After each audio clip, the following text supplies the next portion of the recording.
Hey, everybody. In this episode, I wanted to think through a little bit more about knowledge work because a big chunk of my audience is people who are classified as knowledge workers, and we've covered that in a separate episode. But I want to think more about that and think through how can we be more productive as knowledge workers. And to the degree that you're a knowledge worker, and I think in the other episode, I probably covered why I believe you probably are, or at least are to some degree, and really honing in on the productivity of that. Because if we can be more productive, then that by definition means we're producing more results or better results in our case. And really, that's the key, as far as I understand it, to higher billing rates, promotions if you do knowledge work for a business, opportunities in your career, all of these more interesting problems to solve. All these kinds of things are based on your ability to produce good knowledge work and to produce it fairly quickly. And so that's what we talk about when we talk about productivity.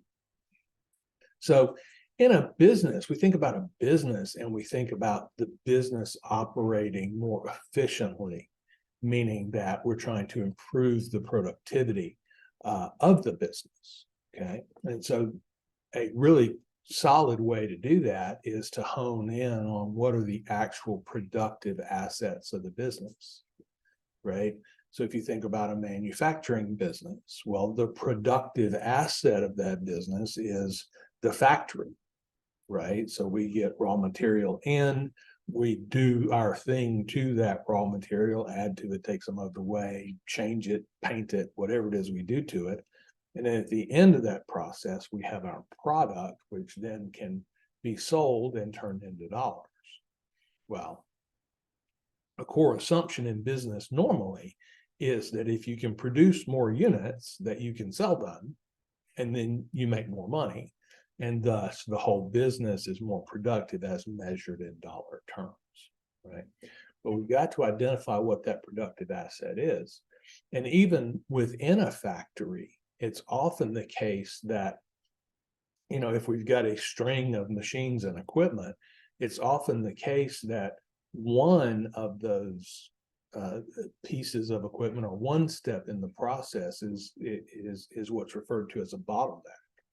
And what a bottleneck is that's the part of the factory that constrains the overall capacity of the factory, right? So if there's one process that every product needs to go through, and you can only do 100 parts per hour in that process, then really the capacity of the factory is 100 units per hour. Okay, so people in industrial engineering spend a lot of time identifying these bottlenecks and then trying to figure out ways to expand the capacity of the bottleneck. Okay, so when we think about productive assets, we also want to think about, okay, what's the constraint on the overall throughput of this productive asset? So when I talk to knowledge workers and I say, okay, well, what is the productive asset? I usually get, well, it's my knowledge. Well, and that's at least partially the truth, right?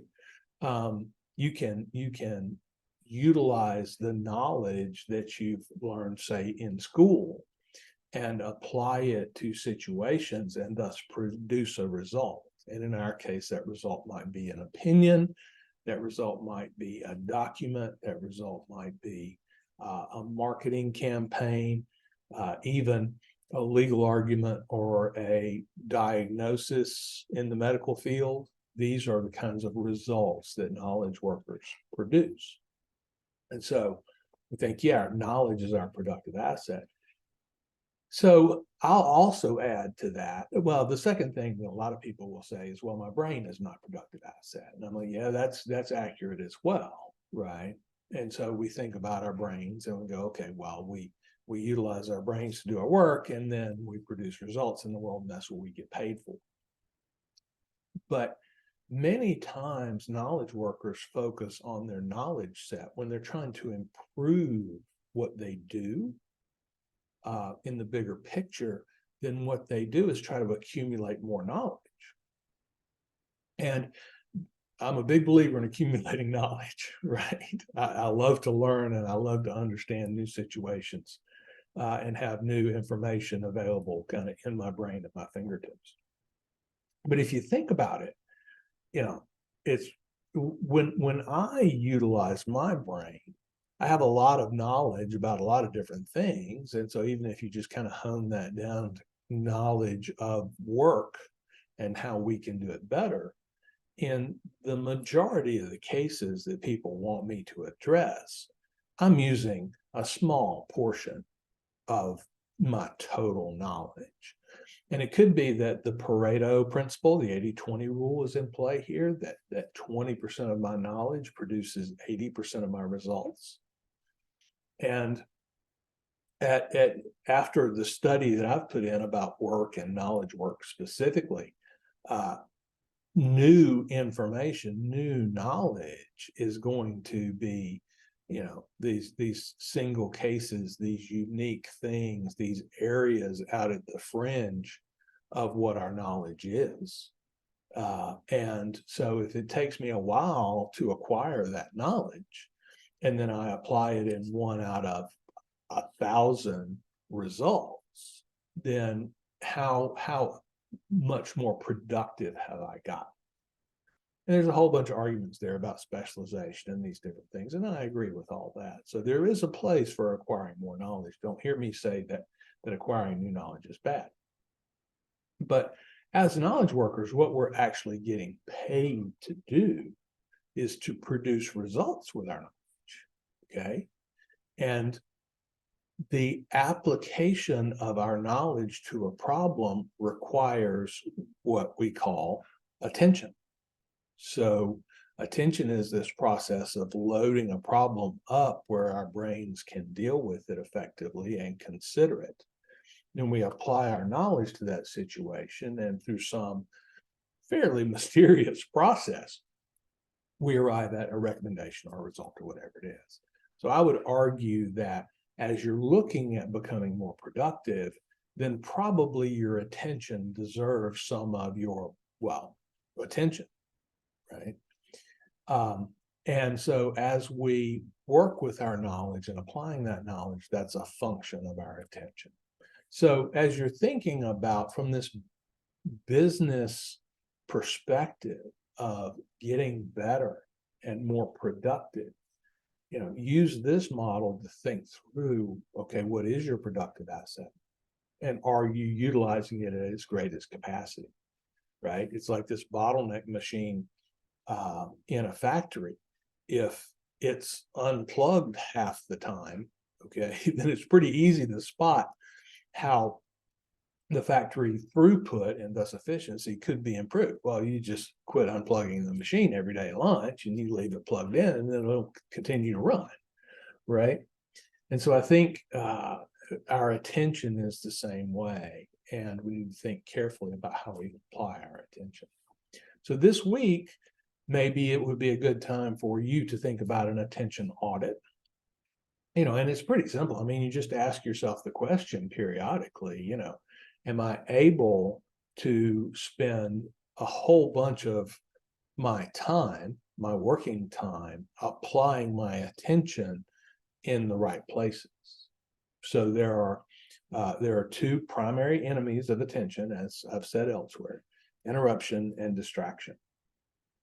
And so, we want to be able to focus our attention on problems, and interruptions are situations where we're thinking about a problem and then we get interrupted and we lose it, right? Oh, it was right on the tip of my tongue, and something happens, and then we have to get back into the situation. Distraction is a part of that, which is, your own brain interrupting you. But when we think about productivity, we also think about what our tasks are. And here's where the prioritization thinking comes in about productivity. So if prioritization means much of anything at all, it means that I need to apply my attention to this problem or situation because that's the most valuable thing for me to solve, right? Important and urgent. So we go there and we solve that problem. But if there are a lot of things vying for your attention, you've got, and this is where delegation comes into play, right? Is we get involved in tasks that are really not utilizing our knowledge set or producing the results that we want to produce. So take a week or 2 weeks, whatever, and just at the end of the day, take a few minutes and think about, okay, was I able to apply my productive asset, my attention, in ways that served my productivity best? Or was I off doing some other tasks that may have been less important or that could be handed off to somebody else?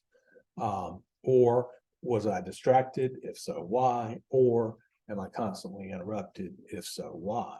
And then you'll have problems that you can work on and solve that will help you with your productivity.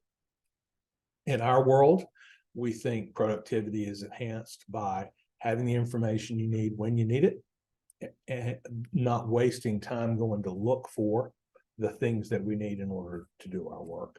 And distraction, which is this whole dropping of a problem and having to pick it back up. And I've talked about those things in other episodes.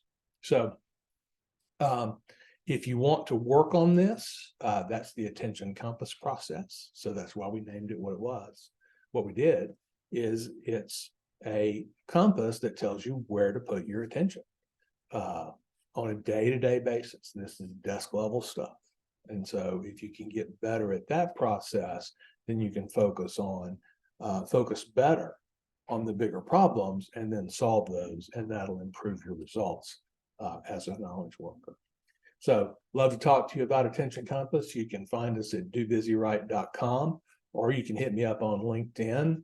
My LinkedIn is linkedin.com/Larry Tribble. And I'll put that in the show notes. And if you really want to get involved in this, we've got different episodes of this podcast, and so you can look into those as well. So I hope you're having a good week. I want you to get out there and do busy right, and I'll see you soon.